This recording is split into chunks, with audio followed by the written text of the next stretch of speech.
en 2012, ça s'est fortement dégradé très rapidement, c'est-à-dire qu'elle a commencé à avoir, en plus des oublis, des problèmes physiques, donc des membres antérieurs, postérieurs plus raidis, la nuque raidie, et surtout elle a commencé à avoir des hallucinations. On ne sait pas ce qui se passe dans sa tête en fait. C'est ça qui est un peu compliqué dans ces maladies. On ne sait pas si elle comprend, si elle entend, si c'est juste un problème d'expression ou si elle est vraiment ailleurs tout le temps. Ça s'est très mal passé, donc on l'a laissée 5 mois et on l'a reprise à la maison parce que entre ce que nous on pouvait lui donner à la maison et ce qui est possible de faire dans un EHPAD, ça n'a rien à voir quand vous avez 2 personnes la nuit pour 70 malades ou la journée quand vous sonnez pour la mettre aux toilettes, il faut attendre 45 minutes.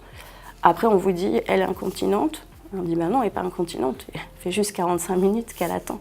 Dans la restauration dans un EHPAD, si vous n'êtes pas autonome, il n'y a personne à côté de vous pour vous donner à manger. Donc il fallait une présence. Mon beau-père finissait par y être de 10h du matin à 20h. Finalement, il passait ses journées aussi à l'EHPAD. Et donc c'est effectivement un problème d'effectif. C'est que ce n'est pas fait pour effectivement accueillir. Il faut presque être en bonne santé pour aller dans un EHPAD. On a choisi de la garder à la maison avec toutes les contraintes que ça pose. Donc aujourd'hui, 3 ans après, 3 ans et demi après, on ne regrette pas. C'est très très contraignant.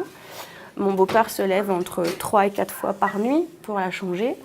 Et puis la journée, il faut l'accompagner sur tous les gestes au quotidien. Donc elle ne fait plus rien toute seule. Donc elle ne mange plus toute seule, elle ne s'habille plus, elle ne marche plus. Donc elle est vraiment complètement dépendante. Alors c'est une vie qui est très millimétrée.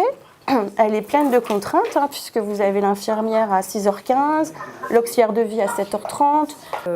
C'est vraiment, vraiment très compliqué parce que même s'il y a des grandes périodes où elle dort, tout le reste est contraignant en fait. Vous devez tout calculer quand vous allez faire les courses, quand vous allez promener le chien. Enfin, il n'y a plus un moment de liberté pour soi en fait dans cette maladie. Et en plus, elle ne peut pas rester toute seule. Donc de toute façon, quand bien même elle dormirait, il faut qu'il y ait quelqu'un présent pour pouvoir sortir. En fait, on n'a pas du tout été accompagnés. Donc, à un moment donné, c'est nous qui avons dû faire la démarche de demander à avoir des rendez-vous au CHR avec des neurologues. C'est très, très difficile. Et puis, alors que nous, on a quand même 5 heures d'auxiliaire de vie par jour. Donc, on a vraiment beaucoup, beaucoup d'heures. Mais ça ne suffit pas encore parce qu'on a les auxiliaires de vie pour les périodes où il faut être 2 et les périodes où moi je travaille. Donc voilà, donc ça c'est un peu ce qu'on vit au quotidien avec la question qui se pose toujours dans ces maladies, combien de temps? Combien de temps ça va durer? Personne ne nous répond, on ne sait pas. On ne sait pas si c'est 5 ans, 10 ans, 15 ans, on ne sait pas du tout. Finalement on est très seuls. On est beaucoup entouré, mais on est très seul parce que sur la maladie en tant que telle, on ne trouve pas beaucoup d'informations. Il n'y a pas de communauté. On est à l'ère du digital, mais moi j'ai regardé, il n'y a pas grand-chose. Un peu sur Paris, mais en région, il n'y a rien. On ne trouve pas forcément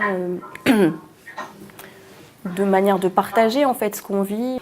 Voilà, comment on gère ça et comment on gère dans la durée. C'est ça qui est vraiment difficile en fait.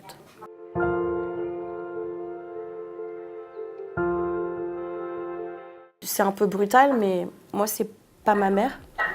C'est une personne, mais c'est pas ma mère. Il y a une distance parce qu'elle ne parle plus. Le jour où j'ai dû la laver pour la première fois, c'est plus ma mère. Moi, je fais partie d'une génération où moi, j'avais jamais vu ma mère nue de ma vie. Et la première fois que je l'ai vue, j'avais 42 ans et j'ai dû la laver. Et c'est très compliqué quand les rapports s'inversent. Que d'enfant, vous devenez le parent de votre propre mère. Vous devez lui donner à manger, vous devez la changer, vous devez la laver. C'est très compliqué.